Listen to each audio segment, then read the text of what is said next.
Assalamualaikum warahmatullahi wabarakatuh. Alhamdulillah. Nahmaduhu wa nasta'inuhu wa nastaghfiruhu wa natubu ilaih wa na'udzu billahi min syururi anfusina wa min sayyiati a'malina. May yahdihillahu fala mudhillalah wa may yudhlil fala hadiyalah. Amma ba'du. Kita bertemu di siaran langsung ketika ini di Jendela Sedekah House. Alhamdulillah, saya ucapkan ribuan terima kasih kepada sidang penonton yang bersama Jendela Sedekah House pada hari ini. InsyaAllah pada hari ini kita akan membuka satu tajuk yang begitu hebat untuk dibincangkan, iaitu dengan tajuk Masihkah ada sayang di institutionalization anak yatim. Untuk makluman sidang penonton sekalian, dana anak yatim Sedekah House melalui Sedekah House telah ditubuhkan ataupun telah dilancarkan pada 27 Mei 2022 yang lalu. Dan Alhamdulillah, untuk dana ini kita memfokuskan kepada kebajikan dan pendidikan anak-anak yatim ini. Dengan tema daripada buaian ke graduasi, ini memberikan tiga segmen ataupun tiga tahap yang ingin dibantu oleh Sedekah House. Tahap pertamanya daripada bayi yang kita untuk meletakkan ataupun menempatkan semula bayi-bayi anak yatim ini ke keluarga mereka sendiri yang dilaksanakan oleh rakan pelaksana Sedekah House, iaitu Orphan Care Foundation. Segmen kedua, kita memfokuskan kepada pendidikan dan kebajikan anak yatim yang berada di rumah-rumah anak yatim oleh rakan pelaksana kami, iaitu Peyatim, Pertubuhan Kebajikan Anak Yatim Malaysia. Dan tahap yang terakhir adalah yang diuruskan oleh Youth Empowerment Foundation, memfokuskan berkenaan dengan anak-anak yatim yang setelah 18 tahun yang tidak boleh duduk di rumah anak yatim, untuk mereka meneruskan pendidikan dan memperkasakan diri mereka. Dan sidang penonton yang dirahmati dan dikasihi oleh Allah SWT sekalian, Alhamdulillah pada hari ini kita membawakan satu orang tokoh yang tidak begitu asing, iaitu yang berbahagia Datin Paduka Cik Asmah Ibrahim, Ketua Pegawai Eksekutif Orphan Care Foundation. Apa khabar yang berbahagia Datin? Baik, sihat Alhamdulillah. Ya? Alhamdulillah. Terima kasih yang berbahagia Datin kerana sudi hadir bersama dengan para sidang penonton pada hari ini untuk kita membicarakan tajuknya Masihkah ada sayang. Kalau saya boleh ialah permulaan inilah, boleh tak Datin ataupun yang berbahagia Datin ceritakan sedikit latar belakang Orphan Care Foundation ni, bila ditubuhkan dan apa kaitannya dengan anak yatim, supaya sidang penonton kita ni memahami dan mengetahui secara lebih menyeluruh. Silakan yang bergerak. Bismillahirrahmanirrahim. Assalamualaikum warahmatullahi wabarakatuh. Terima kasih Ustaz dan juga Sedekah House kerana menjemput saya untuk berbincang mengenai tajuk inilah. Baik.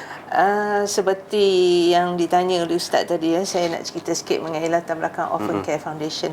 Orphan Care Foundation ni sebenarnya pengasasnya adalah Allahyarham Datuk Adnan Muhammad Tahir, iaitu seorang aktivis masyarakat yang sangat prihatin mengenai kanak-kanak especially, dan bermula daripada pendedahan beliau semasa beliau mengendalikan anak-anak Aceh yang menjadi yatim disebabkan oleh tsunami pada tahun 2005. Jadi di situ beliau melihat bagaimana keperluan anak ni perlu dijaga kan.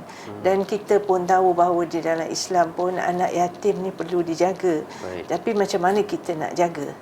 So itu permulaannya. Dan Allahyarham telah membentuk Orphan Care ni mengambil pendekatan bahawa kita ingin menyelamatkan anak-anak. Bila kita kata anak yatim ni termasuk jugalah anak-anak yang terbuang lah, yang tidak ada ibu ayah. Iaitu anak-anak yang ditinggalkan di tempat-tempat yang tidak selamat dan sebagainya. Dan kami bertindak mewujudkan Orphan Care ni kerana kita lihat dari segi faktanya apabila berlaku kes-kes pembuangan bayi, statistik Jabatan PDRM menunjukkan bahawa hanya 40% saja yang dijumpai itu dapat diselamatkan. Most of the time 60% itu tidak dapat diselamatkan dan meninggal dalam keadaan yang menyedihkan, dengan berulat dan sebagainya. Jadi itu satu fakta. Yang kedua juga, kita lihat daripada kajian-kajian, anak-anak yatim yang ditempatkan di institusi anak yatim seperti rumah kanak-kanak. Sebab anak-anak ini apabila dijumpa di tempat-tempat tidak selamat ni, dia akan menjadi police case dan dibawa dihantar ke rumah-rumah anak yatim, JKM, rumah kanak-kanak. Kajian menunjukkan bahawa di sekitar tahun 2014 ya, lebih kurang 64,000 anak-anak dibesarkan di dalam rumah anak yatim atau rumah kanak-kanak. Dan daripada jumlah tersebut, lebih kurang 88% merupakan anak-anak yang ada salah satu daripada ibu ayah dia. Maknanya bukanlah yatim piatu yang ni. Dan 37, lebih kurang 37% tu ada kedua-dua ibu bapa, tapi mereka ditempatkan di situ disebabkan kemiskinan. So berdasarkan kepada dua statistik ni, kita merasa kita perlu melakukan sesuatu, kerana kami percaya bahawa seorang anak itu perlu dibesarkan di dalam institusi keluarga yang boleh memberi kasih sayang kepada mereka. Sebab itu Orphan Care mengambil tagline-nya, every child needs a family. Jadi kita mulakan dengan tubuhkan baby hatch. Baby hatch ni adalah satu kotak penyelamat bayi. Maknanya kalau ada ibu-ibu yang buntu, tak tahu apa nak buat dan melahirkan anak ni, so jangan buang merata tempat, tapi letaklah di dalam kotak selamat yang kita sediakan. Sekarang ni kita ada di 3 lokasi Orphan Care, iaitu satu di Jalan Gasing PJ, di Sungai Petani dan juga di JB. Dan di samping itu kita ada juga kolaborasi dengan hospital-hospital swasta. Di KPJ sendiri kita ada 3 yang masih beroperasi, dan yang terkini kita ada di Hospital An-Nur Bandar Baru Bangi. Jadi letakkan di situ dan kita akan selamatkan bayi tersebut. Dan dia orang boleh letaklah apa nota dia nak beritahu ni anak ni Muslim ke, Chinese ke, Buddhis ke, Kristian, Hindu ke apa kan. Jadi kita akan uruskan anak ini untuk dibuat pengangkatan kepada keluarga angkat yang telah kita saring dan kita beri latihan untuk jadi keluarga angkat dalam waiting list. Jadi itu kita start macam tu supaya anak-anak ini tidak terabai dan tidak end up dalam institusi. Jadi anak yang tidak berdosa ini dia ada peluang untuk membesar dan keluarga yang penyayang. Sebab fokus kita kepada masa depan anak ini. Jadi sebab itulah kita tekankan yang pentingnya anak ini mempunyai suasana keluarga dalam pemasaran mereka. So itu Orphan Care bermula, dan seterusnya kita juga membuat program-program kesedaran kepada aspek penjagaan berasas keluarga ni. Kita panggil family based care, di mana kita bekerjasama dengan rumah-rumah anak yatim, memberi penerangan kepada mereka pentingnya anak-anak ini diintegrasikan balik ke dalam keluarga asal mereka. Kalaulah sebab mereka dihantar ke rumah anak yatim itu adalah kerana kemiskinan, why not kita bantu keluarga ni supaya anak dia boleh membesar duduk dengan dia. Sebab di rumah-rumah anak yatim dan juga rumah kanak-kanak ni, maklumlah bila kita jaga ni ramai, tentunya kasih sayang itu tidak sama seperti yang boleh diberi oleh ibu ayah, termasuk ibu ayah angkat kan. Jadi anak-anak ini no doubt mereka mendapat perlindungan rumah dan dapat makanan, tetapi dari segi kasih sayang dan mereka punya emosi dan pembesaran itu mereka perlu bimbingan kan. Dan kita juga faham bahawa anak-anak ini apabila menjangkau usia 18 tahun mereka akan meninggalkan rumah kanak-kanak. Jadi dia nak pergi mana? Kadang-kadang ibu bapa yang meninggalkan mereka di situ dah lupakan dia dah tak ingat dah dia ada anak. Jadi pada usia 18 tahun ni mereka masih memerlukan bimbingan. Dia nak ke mana lepas tu? Masa depan dia macam mana? Jadi sebab itulah kita rasa lebih awal dia dikeluarkan daripada institusi ni adalah lebih baik. Dan kita bantu perkasakan keluarga tersebut. Itu pendekatan Orphan Care berdasarkan kepada family based care dan juga every child needs a family lah. Baik. Terima kasih Yang Baga Datin Paduka, Cik Asma, atas penerangan ringkas berkenaan Orphan Care Foundation. Anak yatim perlu ada keluarga, Yang Baga Datin. Tidak duduk di institusi, sebab mereka memerlukan kasih sayang dan emosi mereka perlu dipenuhi dan sebagainya.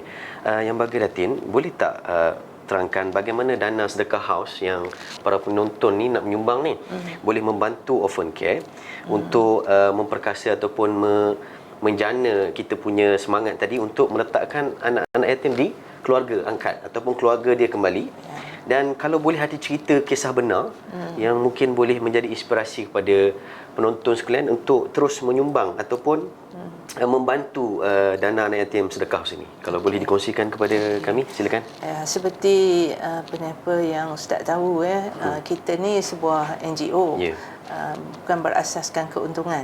Jadi kita kena bergerak di atas dana sendiri. Bila kita nak buat kerja-kerja begini, pertama kita kena, contohnya kita nak set baby hatch tu di premis kita kan, yang kita nak memberi bantuan kepada ibu-ibu yang perlu kepada perkhidmatan itu. Dan ada juga selain daripada hatch, kita juga menerima ibu-ibu yang menghantar anak dia sendiri tahu. Jadi bukan semua babies kita daripada hatch. Dan makin lama makin ramai ibu yang appear dia sendiri. Dia datang dan dia dah di saat akhir nak bersalin. Jadi kita dah interview dia semua, so kita bantu dia. Kita bantu. Dan apabila kita nak bantu ni, kita perlu dana lah, sebab pertama kita perlu menggajikan pekerja. Dan apabila kita menggajikan pekerja ini, kita memilih pekerja yang mempunyai latar belakang yang betul lah, iaitu social worker. Mereka ini telah dilatih bagaimana nak mengendalikan golongan-golongan yang memerlukan bantuan ini. Dan dia ada skill set yang perlu. So kita bukan ambil sebarangan dan bukan hanya kata siapa-siapa nak volunteer boleh, tak boleh, sebab ini is a serious work. So kita perlu pengajian. Lepas tu kita perlukan premis. Jadi premis ni pun perlu disewa kan. 3 tadi tempat kan operasi. Betul.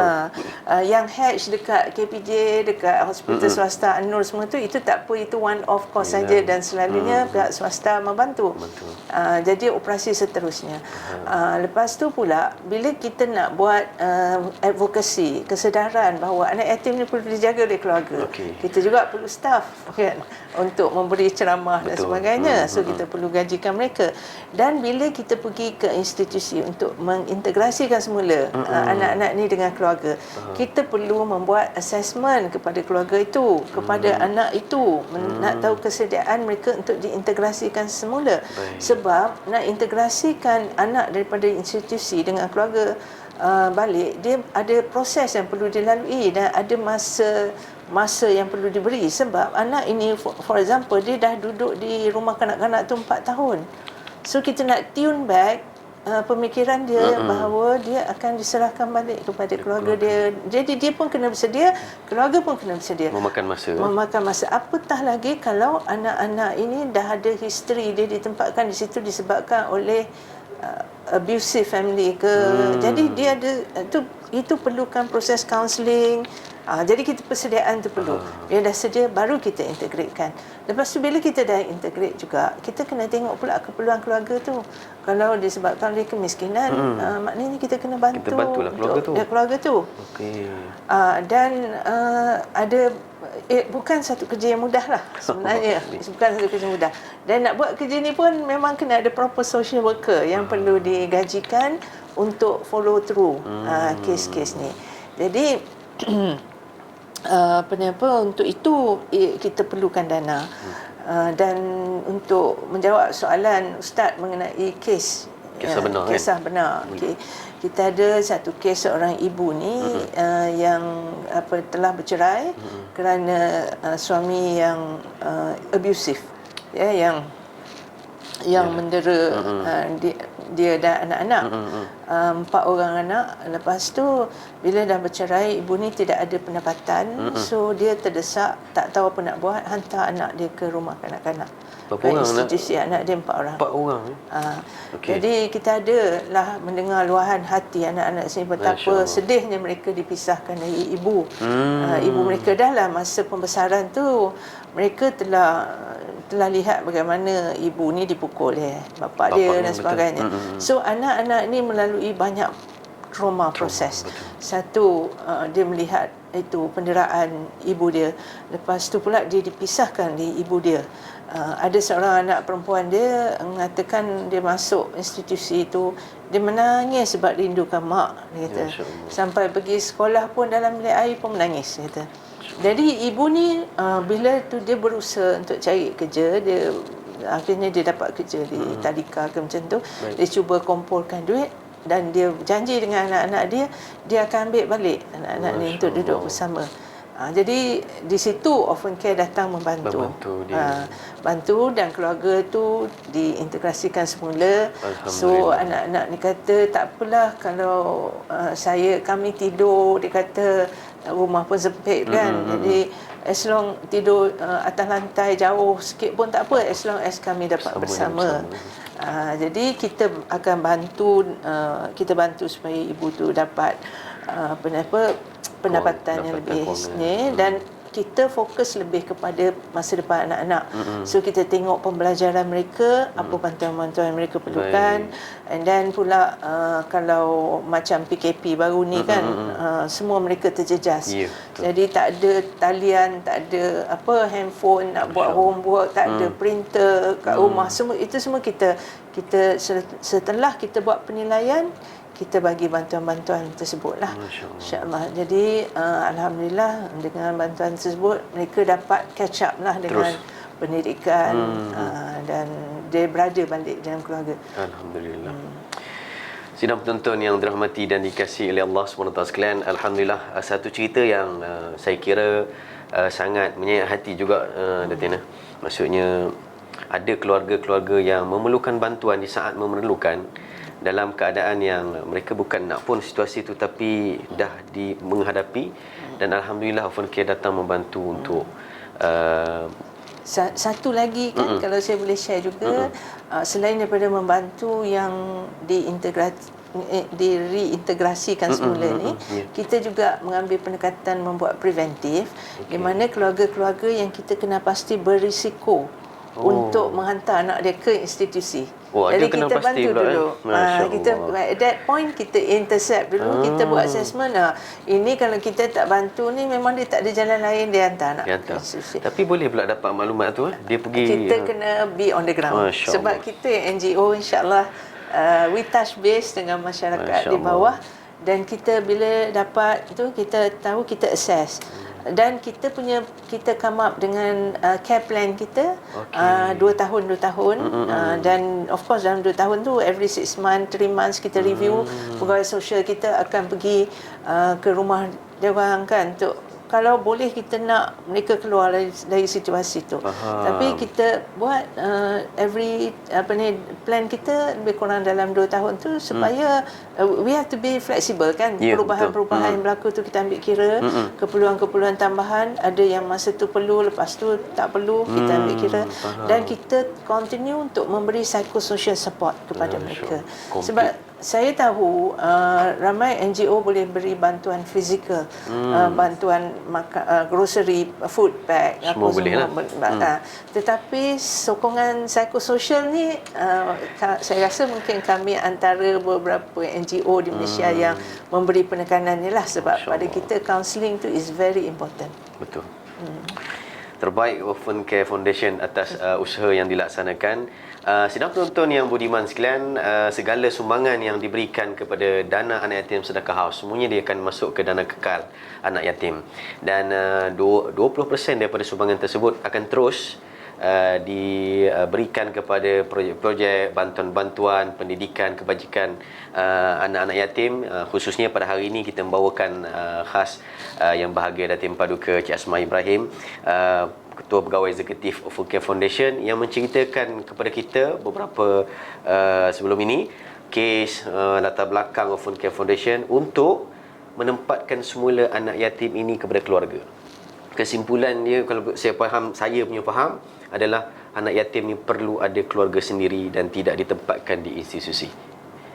Yang bagi Datin sebagai penutup, apakah harapan Datin terhadap yang menonton pada hari ini, kan, untuk terus menyokong, untuk terus membantu melalui inisiatif Dana Anak Yatim Sedekah House ini, dan harapan yang bagi Datin, silakan. Mungkin sebelum tu saya nak kongsi sedikit impak yang kita dah create lah ya. Setakat ini di Orphan Care kita telah menyelamatkan 480 bayi. 480 bayi. 480 nyawa daripada our hatch program, our shelter program ibu-ibu yang datang. Sejak ditubuhkan dari 2008. So kalau kita bayangkanlah, memang kita tak boleh selamatkan semua. Betul. Tapi sebagai satu organisasi yang kecil macam kita ni, we have saved life. Kita ni menyelamatkan nyawa ya, salah satu daripada maqasid syariah. Walaupun ada orang berpandangan ini menggalakkan zina, tapi tidaklah bila pula kita promote zina. Betul. Kan. Ini adalah talking about menyelamatkan nyawa. So 480 bayi telah diselamatkan, 297 telah diberi untuk pengangkatan, dan selebihnya 13 ada kita juga terpaksa masuk ke institusi JKM kerana anak-anak yang dilahirkan tidak sempurna dan perlu penjagaan lain. Dan selebihnya tu ada juga keluarga yang sendiri yang nak bela balik. Ibu bela balik. Jadi dari segi impaknya begitu, dan kita telah juga mengintegrasikan 45 ahli keluarga. Maknanya termasuklah kanak-kanak dan ibu bapa. Seperti saya kata tadi, nak integrasi ni is a tough prosesnya. Proses. Kita nak tahu juga latar belakang kenapa dia berada di situ, itu sangat penting kan. Jadi harapan saya lah sebab membawa visi Orphan Care ni, kita tidak mahu, kalau boleh kita nak zero baby dumping lah. Tidak ada lah pembuangan bayi, dan tidak ada lagi anak-anak ini yang terpaksa membesar di institusi. Itu satu cita-cita yang tinggi lah, sebab tu kita kata vision. Kita nak capai itu jauh perjalanannya. Kalau boleh kita ada rumah anak yatim ni pun hanya sebagai transit untuk penyelesaian sementara. Bukanlah anak itu terpaksa membesar sampai umur 18 tahun. Terus duduk situ. Because dia akan mempengaruhi sikap dia, pembentukan pribadi dia dan sebagainya. Itu visi Orphan Care. Jadi kita misi kita berusaha sedaya mungkin untuk membolehkan anak-anak ini dibesarkan di dalam keluarga yang boleh memberi kasih sayang. Dan keluarga angkat yang kita nak beri pun, kita memang tapis betul-betul. Kita nak mengelakkan sebarang bentuk penderaan. Keluarga-keluarga angkat ni perlu melalui interview dulu, perlu melalui saringan kita, dan perlu melalui kursus latihan kita beri, dan lepas tu 2 tahun kita pantau pengangkatan tersebut. Jadi harapan saya lah ya, insya-Allah di masa hadapan, maknanya kita dapat melahirkan satu masyarakat Malaysia yang prihatin dan penyayang, dan melihat cara pengurusan anak-anak yatim ini dari sudut yang sedikit berbeza. Bukannya meletakkan anak di institusi itu is the best solution. Itu sepatutnya menjadi the last solution untuk masyarakat kita. Alhamdulillah, cantik dia punya kesimpulan yang berkaitan. Maksudnya tiada anak yatim di institusi. Itulah vision, misi yang kita sama-sama akan perjuangkan, insya-Allah. Dan alhamdulillah, sidang penonton sekalian, jutaan terima kasih sekali lagi pihak Jendela Sedekah House pada hari ini, mengucapkan kepada Yang Berbahagia Datin Paduka Cik Asmah Ibrahim, Ketua Pegawai Eksekutif Orphan Care Foundation, di atas perkongsian sedikit pengalaman yang dikongsikan kita pada hari ini. Terima kasih Yang Datin. Semoga ianya memberikan manfaat kepada sidang penonton yang dirahmati dan dikasihi oleh Allah SWT sekalian. Teruskan menyokong Dana Anak Yatim Sedekah House untuk kita membantu daripada segi pendidikan dan kebajikan mereka.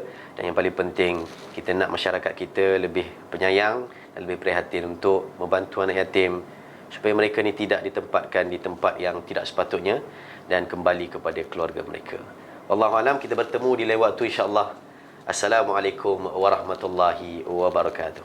Waalaikumsalam warahmatullahi wabarakatuh.